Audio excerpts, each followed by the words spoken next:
let's get your finger out then. I know, it's slack, isn't it? Right. Okay, all right, we might be live. We should double check.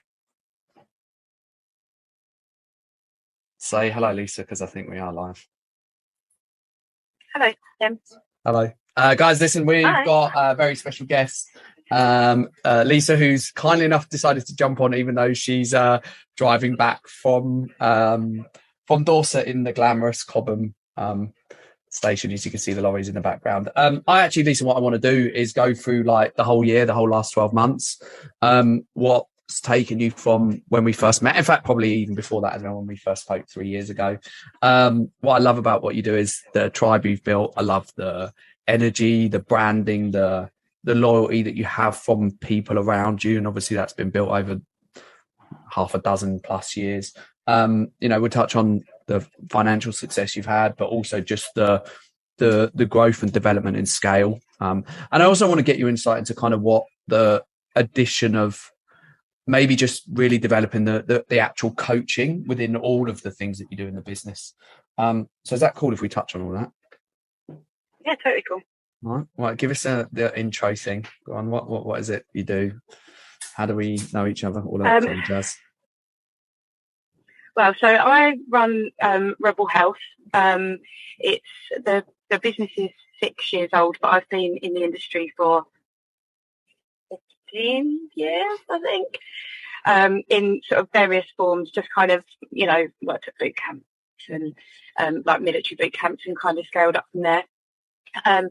Went into it because I was, I used to be a pro Muay Thai fighter, and so started kind of teaching people Thai boxing, and it kind of just escalated from there.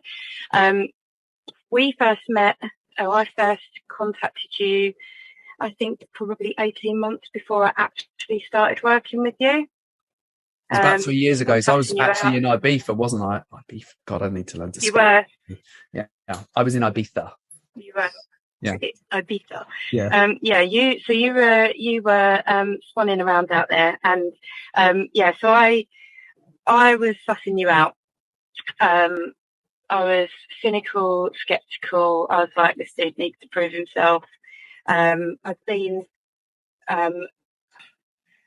do you know what? So I've said before, I've been ripped off, and I hadn't actually. What these people had done was the best that they could. They tried to support me in the best way that they knew.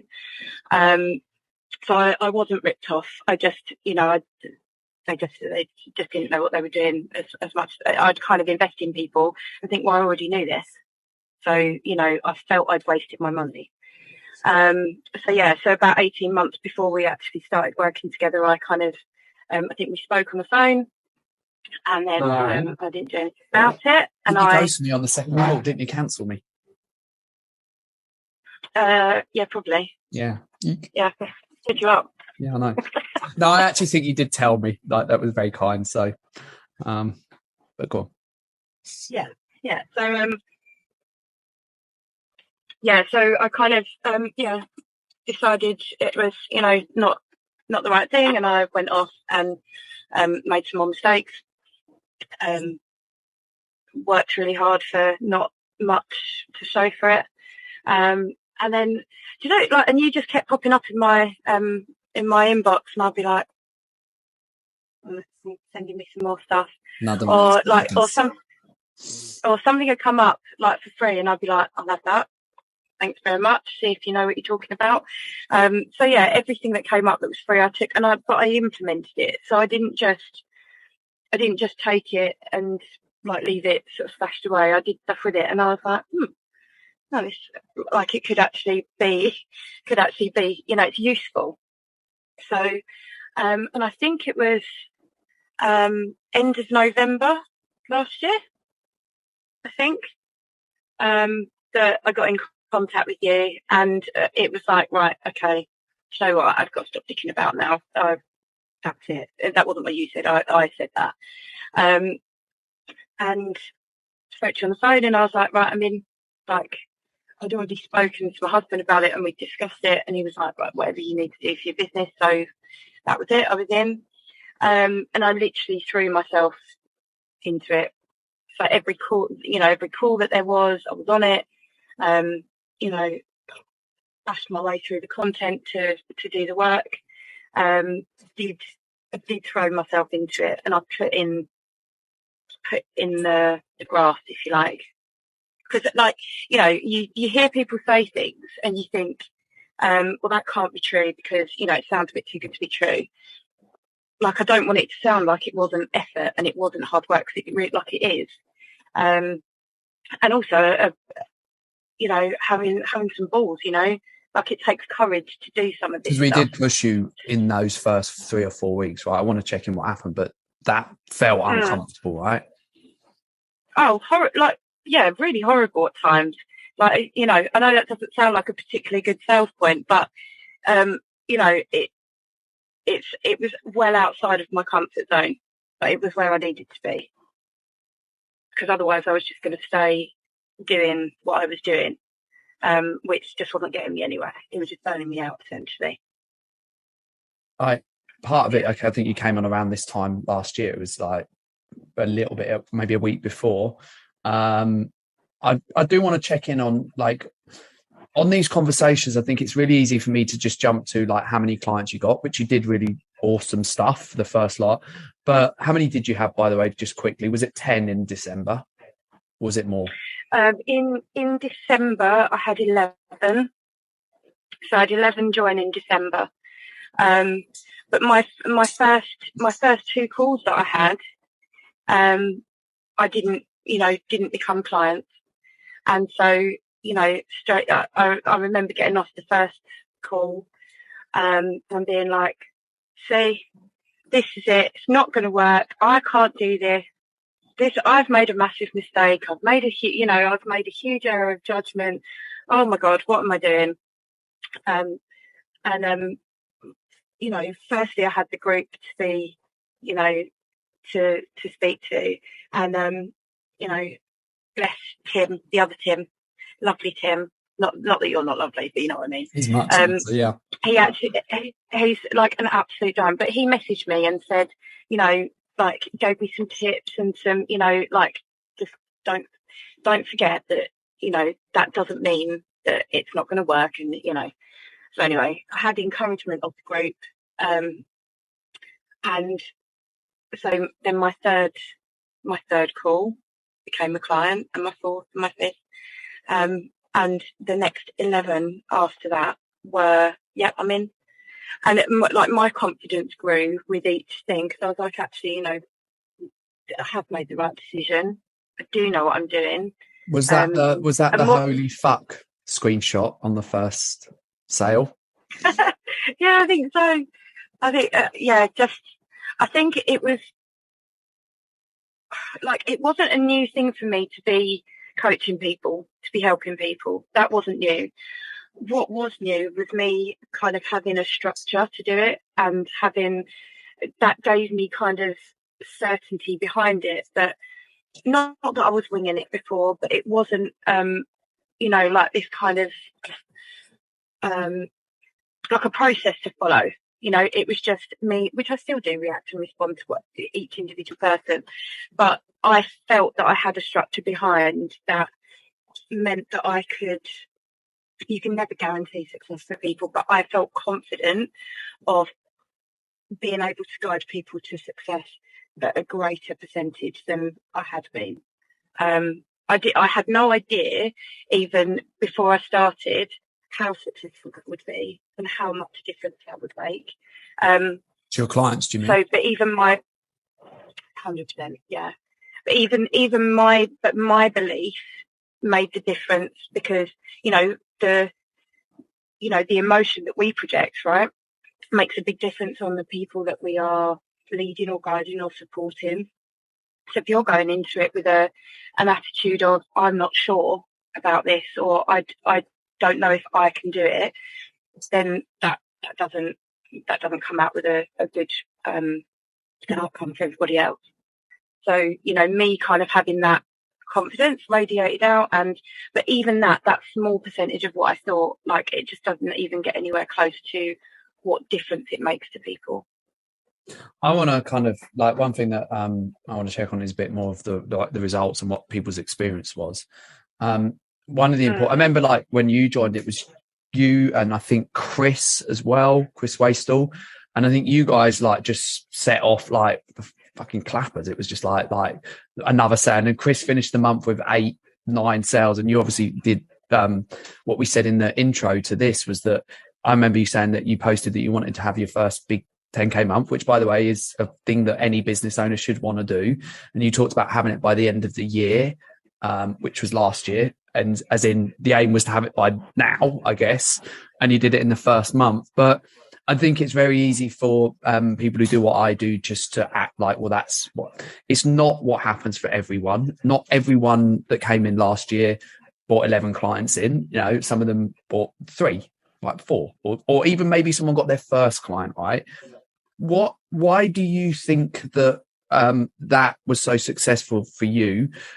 What had you done in the last 2 or 3 years that allowed you to see that success? So if anyone's watching it and it's like, well, that sounds like me. What? Because I think what you do is amazing. I think that, in fact, I'm not going to say it. Why don't you say it? I'm not going to sit here and big you up yet. I think so.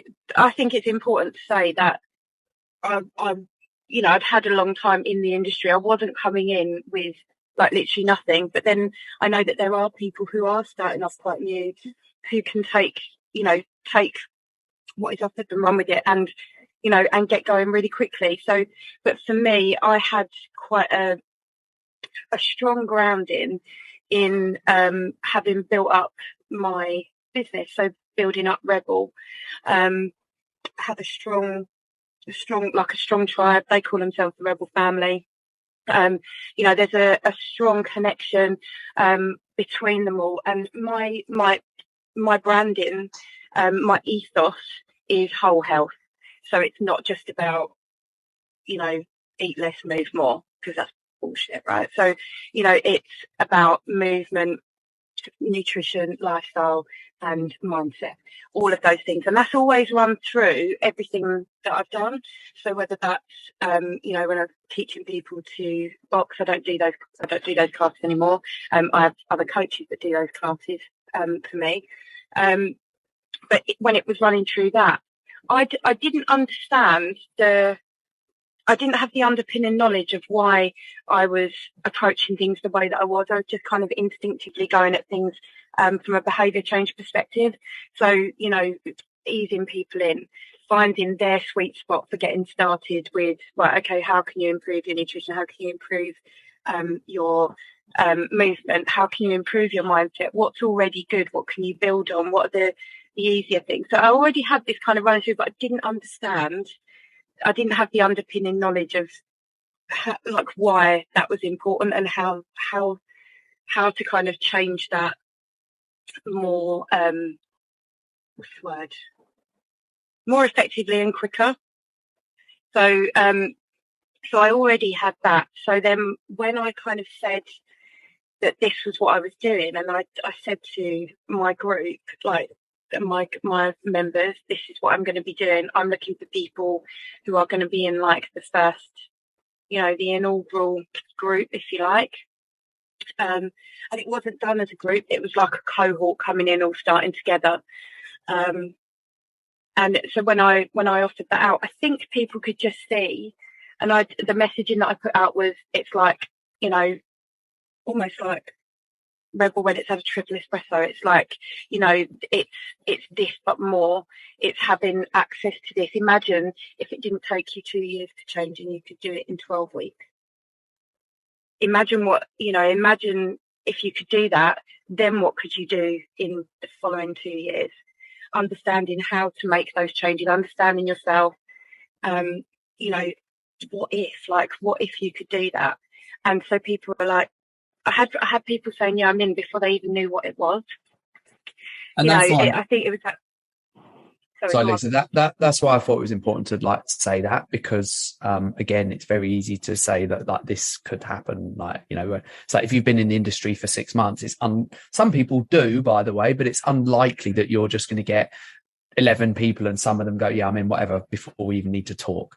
Like that's probably not going to happen. And it's like that I guess it's that equity that you had built up with the people around you, whether it was just people watching your stuff in your audience, have paid for stuff in the past, or, you know, been on the sort of peripheral and sort of having a peek in, or have actually been in a program that's like a boot camp program, or even, I guess, you know, maybe there's like one-to-one stuff. But do you think that's right?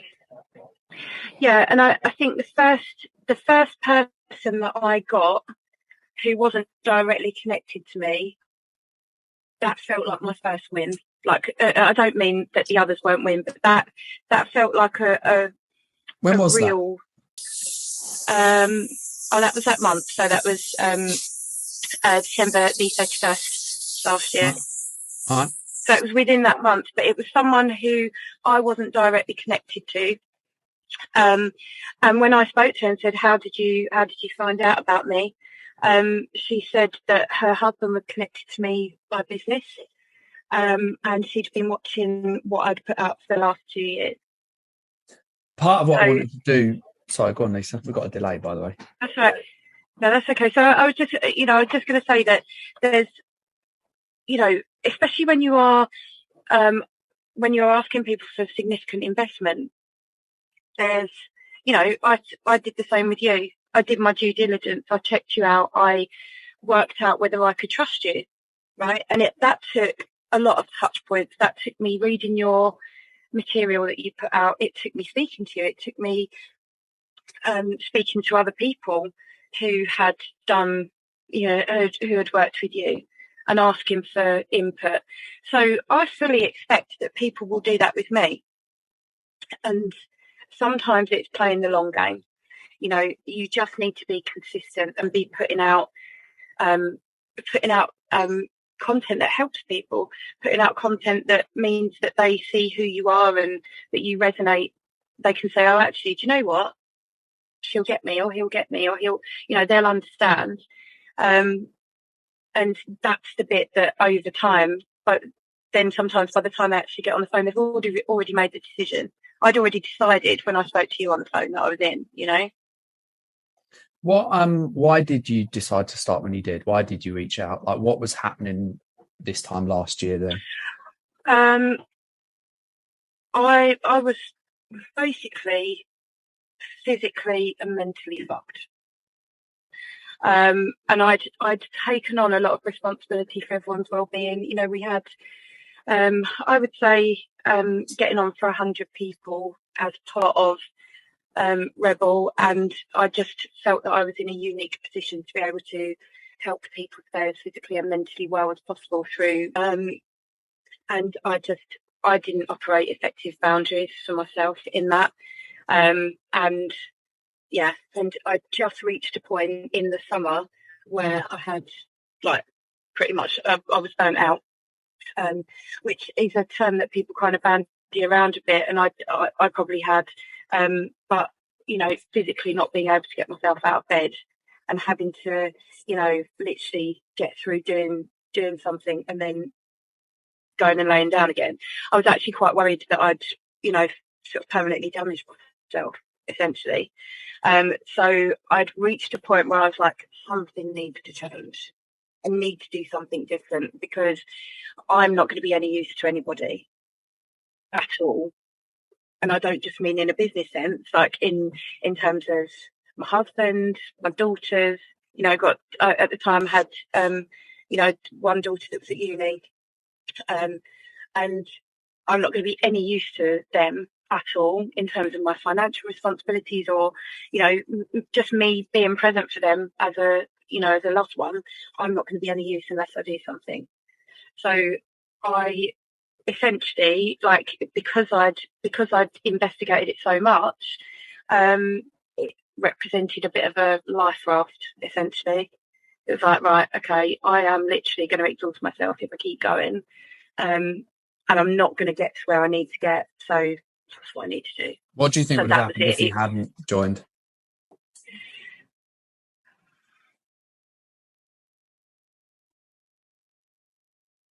Honestly, I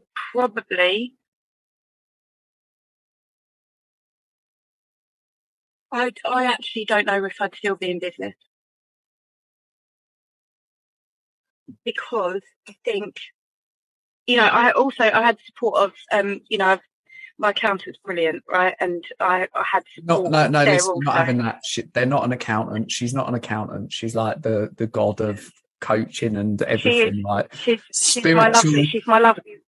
She is. She's my lovely woo woo. Yes, spiritual guru woman.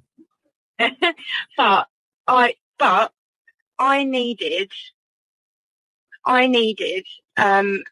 something which would enable me to help people without sabotaging my own health. I needed something to help me to be able to, and the reason I burnt out is because I want to help people.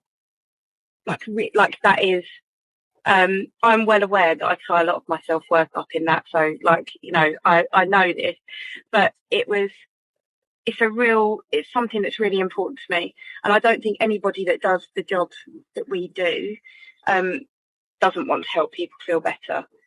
And I didn't want to, I thought, I didn't want to give up on everything at all. Because I've spent a lot of time and a lot of effort building up the business. So I did not want to leave and stop. But I was getting to a point where I was just tired, just really tired, and starting to feel like I wasn't having the effect that I wanted to on people. I said earlier about if your energy is the person that's leading and supporting, if that's off, how could I be inspiring people to be full of energy and looking after themselves when, I look back at videos from that time and think I literally look dead behind the eyes. I don't inspire me when I look back then. So, I don't know for definite because I'm a stubborn what's it. So I probably would have kept ploughing on, but to my own detriment and to the detriment of my family. And that's just not an option, is it? So this year, just financially, on a scale of 1 to 10, where would you put this last year in the last 12 months since starting with us on a scale of 1 to 10? Interestingly, right. So interestingly, because, and I said to you, I sort of smashed through my stretch goal that I set myself. Or my kick-ass goal, actually. That was it was my sort of, my kind of, dream big, make-believe goal, wasn't it? I'll set that goal. Yeah, basically. So despite doing that, I would say it's a 7. And what was last year? What was last year, quickly, Lisa, what was last year? What, as in out of 10? Yeah, the year before you started with us. I would say a 3. The year before that was a 1 or a 2. But last year's 3 was literally me rinsing everything out of me to make that happen. So I worked really, really hard for that. But for me to say it's 7, and because so we spoke about doing my 10K month, not all for clarity and for transparency. I don't do not every month has been a 10K month by any means, but a less than successful month for me now still blows out of the water my best months from before. And the important bit behind that for me is that comes because I'm helping more people more deeply. That's the side effect. The happy side effect of that is that I am in a better position financially, health-wise, emotionally, my mindset, my self-belief, all of those things. Why the self-belief? Because not just from the doing, right? It's not, so my self-belief is no longer purely tied up in how well my business is doing or whether other people achieve the results that they want. I felt a lot of responsibility for that before, and I don't anymore. That's it.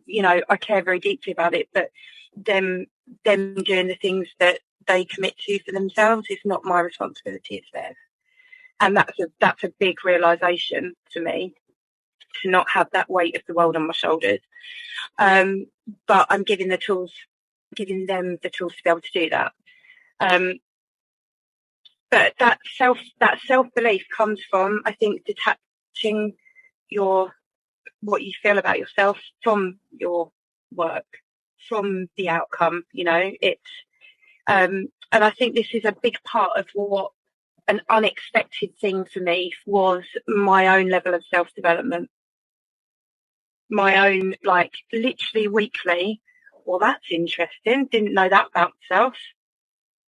Shit, thought I'd sorted that out long ago, and turns out I haven't. So, right, okay, what do I need to do? It was that level of self-discovery, which, you then use to, because you change how you think and feel about yourself, you can then help other people more. You can help them to have those discoveries, but equally, you feel in a better place to help somebody, because you're not being a fraud. You don't feel a fraud because you're not telling somebody to do something but not walking the walk yourself. You can't tell somebody to prioritise themselves and yet be working a 65-hour week and never being off from work. You can't, I literally felt a fraud all the time because of that. Did you feel taken care of? Did I feel taken care of? Yeah. So, yes, I felt massively supported. And often the things that we talked about weren't related to work. They were about me and how I felt. And because, how things play out on the day-to-day were all down to how, or very dependent on how I was feeling. So had that, there were, I felt incredibly supported within the group. There were people that started at the same time as me, like you said, Amanda, got so much love for her. And we kind of spurred each other on. But what's really interesting about it is that it never, in a way, I never, and I mean that 100%, felt anything other than, like, when someone posted a win, I never felt anything other than, like, fucking awesome. Like, not any, even if it was like maybe a drier month for me, it wasn't, the culture is not of jealousy, it's of support. And, like, I saw a quote which I love, and I'm going to write a post about, so don't steal it. But when the tide rises, all boats rise. I'm serious. Don't steal that. So I should see that in one of your emails this week. I can't compete against you in the way you write, by the way, so I'm not going to try. But yeah, when the tide rises, all boats rise. So, like, there's very much that culture. So when one person is winning, it breeds confidence and it breeds support in everybody else. So yeah. So short answer, yes. Are you proud of what you've done with everything you've built this year? I am really proud of it. Even that is a big thing for me to say, because I wouldn't have done probably 18 months ago. I am proud of it, and I'm not proud of myself because of the number that, the number that it says in Strive or whatever. I'm not proud of myself because of that. I've kind of learned to sort of high five myself along the way, rather than it being, about that sort of end thing. And I'm prouder of the fact that what other people have got from it. So I'm prouder of, I don't know, like someone losing 2 stone and feeling amazing about it. I'm prouder of someone like coming off antidepressants. Like, what is different about the business now, Lisa? What is different about the business? Like the model, the results, your daily sort of output. What is different overall? So Rebel is still as it was. It's just got an extra layer. So it's still, we still have in-person and online classes. Like, that's always been there, and and you don't take them anymore, though, right? No, no. So like every so often I pop in and do a class, and I absolutely love it. Like I enjoy it. I still love training. I still love picking heavy stuff up and putting it down again. I still love punching and kicking things. Like I love that, and I love seeing somebody come in with like an absolute hatred of exercise and flipping that, like lighting a bit of a spark, and then them seeing the possibilities that come from that, right? So that's still there. It's just got this extra layer on top. So, I run group stuff and I run one-to-one things. So am I allowed to ask the question, Lisa? How much is your one-to-one? Depends what it is. I might not answer to you. How much is your one-to-one? Would I get much change from $5,000? In dollars. I'm not very good at converting to dollars. I don't think you'd get any. I don't think I would get any, right? Mm. Have you enjoyed like the this year with your team and getting people to come on board and take more of the classes and just maybe stepping back into a slightly more of a leadership world and not getting pulled into doing the classes all the time, and so I guess growing your people and that? I've really, really enjoyed, like a knock-on thing for me has been that I've been able to use what I've learned so I had people kind of literally I promoted from within. So they were people who were members, and, I kind of saw something in them and, brought them in and trained them up. And I've been able to use the skills that I've learned over the years and like the things that I've learned in the last sort of 18 months or so to help them to develop. And they are literally like, and I think also I had a lot, my ego was quite noisy about, was quite vocal about, this is what I do. And about, before, about, I won't be very good at having people take over and blah, blah, blah. I love it. Like, it's brilliant. I want them to be better than me. So I'm literally pouring, like, why would I want them to struggle for another 12 years to learn what all the things when I can say to them, right, okay, forget about that. This is what you need to know. Don't worry about doing that. This is how, teaching them how to program, teaching them these, in a way that is easy to digest. Like that's been a really unexpected thing that I've enjoyed doing that. And it's actually very, very liberating to not be completely tied up in that and be able to say, like, you're doing a brilliant job. And for somebody to say, oh, I absolutely love that session, that was, in my top 5, old me would have gone, I've done at least 50 sessions that were better than that. Old me would have been having like this thing in my head, going back through and going, well, what was wrong with that? What was wrong with that? What was wrong with that? And now I'm like, that's ace. Like, that's amazing. That means that they're doing a brilliant job. They're happy in their work. People are happy going to the sessions. That's awesome. Do you see yourself more as a leader now then? Pardon? Do you see yourself more as a leader now, but also growing this, I guess, next year? What does that look like as far as what's happening with Rebel? I'll be honest, I'm not massively comfortable with the word leader. What would be the word?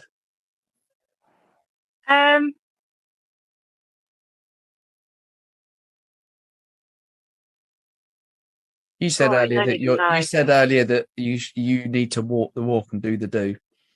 Is that not the same thing? Is that not the same thing? Someone who does to walk the walk and do the do. Is that not someone who leads other people by being that person? Maybe. I kind of. By the way, Lisa, when I started working with Glenn and he used to say that word, I felt exactly the same. I'd have a little cringe inside. But, oh, I fucking hate him when he says that. So I do get it. Yeah, it does. Yeah, it does make me a bit cringy. Yeah, I don't know. What's next year look like? Do you know? Are you excited about it? I am excited about next year. I mean, we've moved, which is ace. Like, and I mean that wouldn't have been possible without what I've managed to do with the business for this year. So, I mean, like, that's amazing. Like, we've moved to the South Coast, so hence me driving back from Essex to Dorset. So, you know, that wouldn't have been possible, and I'm excited to see, you know, what that looks like for next year. Like, I've got plans, like, to build on what I'm doing. I want to learn some more. You know, like, I feel like now I've started to kind of understand more about the brain, which is fascinating. You know, I'd like to understand more about that, and I'd like to write a book. I'm going to write a book. All right, this is new. I'd like to write a book, and I've done it once before, where I've kind of stood on stage and talked to people. And there were like 20 people. Literally, was most. No, it was more than that, actually. I think there was like 60 people there, but it was so nerve-wracking that I got off the stage and promptly burst into tears. But I'd like to do more of that, to actually be able to kind of reach some more people. Maybe, not maybe. Yes, that's what I'd like to do. That's what I'm going to do. So I'm excited. Like, I wouldn't have been thinking about those possibilities before. So, I'm excited to see how that spreads and how how it grows. At least I've used loads of your time. This is awesome. By the way, I'd love to read your book. I think it's going to be amazing. The way you write is unbelievably good. So I think that's a really good thing to do. Really. Thank you. Yeah, I'm. Yeah, there's a lot of things. There's a lot of things that I'd been kind of putting off. Like, niggly ideas that had come up this year. I said to you, like, the reason I'm back home is because I went to my friend's funeral yesterday, and so me and another friend and her brother literally made a pact yesterday. We were like, right, that is it. We are literally gonna rinse the fuck out of life, and no one ever looked back and said, "Oh, I wish I'd scrolled more on Facebook or watched more Netflix." So, yeah, life is for living. You've got to put yourself out there and do things. And if you take a bit of a chance, look a bit stupid, no one reads your book, then it doesn't matter, does it? I'll be like J.R. Hartley. I'll be phoning up, looking around for my You know, everyone's sitting there scratching your head at that quote, right? Oh, well, we're old, so Google they probably don't even know who, like, and New Kids on the Block are, or Ross, or anything. Well, then I feel sorry for those. I know. My first album. Should I admit to that it was? What was your first album? New Kids on the Block. Oh, Ross. See, New Kids on the Block. Mine was Wham! Make It Big. That's a bit cooler. George Michael is an absolute ledge. All right, Lisa. The normal question that people get at this point: if someone's on the fence about coming and jumping in and doing especially the offer we're doing at the moment, but the December thing, but also just generally, if people are on the edge of, like, is it the edge on the wall? What would you say? Genuinely, would you? Genuinely, I would say I get it. Like, I understand the trepidation. I understand the hesitancy about taking the step. The thing that I would say is to speak to you. I would recommend and have recommended people to join, and they have. And it for me it's been life-changing, in that I've not just in my business, which is obviously really important, but the ripple effect of it, of me taking that step, making that investment, and it is an investment, and having that confidence, not just in you, but in myself. Me doing that has meant that I haven't just helped those people directly that I've had as one-to-one clients. It's had a positive impact on their partners, on their kids, on their business, and that in turn has had a positive impact on other people. So my advice would be, speak to you. If you've got, you might have some doubts, but if you've got even the smallest inkling that you think it would be for you, then to speak to you, and I would encourage anyone to do it. Tell me one of the stories about one of your clients. Is that what you said there? So I have a client who is an absolute badass, to be honest. She is a single mum and has been on antidepressants for 14 years. And after 8 weeks working together, she stopped taking those. She's been with me now. She stayed after the first 3 months, and she's 3 months into her next 6 month block. And she's just unrecognisable. And it's amazing. Like, it's had such a positive impact on her son. You know, because kids learn what they see, right? They don't do what we tell them to do. They learn what they see and what they hear. And so it's had a real positive effect on him. And that's not, you know, it's not about, I'm not a therapist. It's absolutely not about that. And it wasn't about me encouraging her to do that at any point. She just said, I don't want to take them anymore. I don't, you know, so that's a huge thing for me. Yeah. So the power of powerful, coaching, right? isn't it, right? Very, very, very powerful. All right, Lisa, thank you so much. All right, we good? All right. All right. All right. I'll speak soon. All right. All right, mate. Thanks, guys. All right. See you later.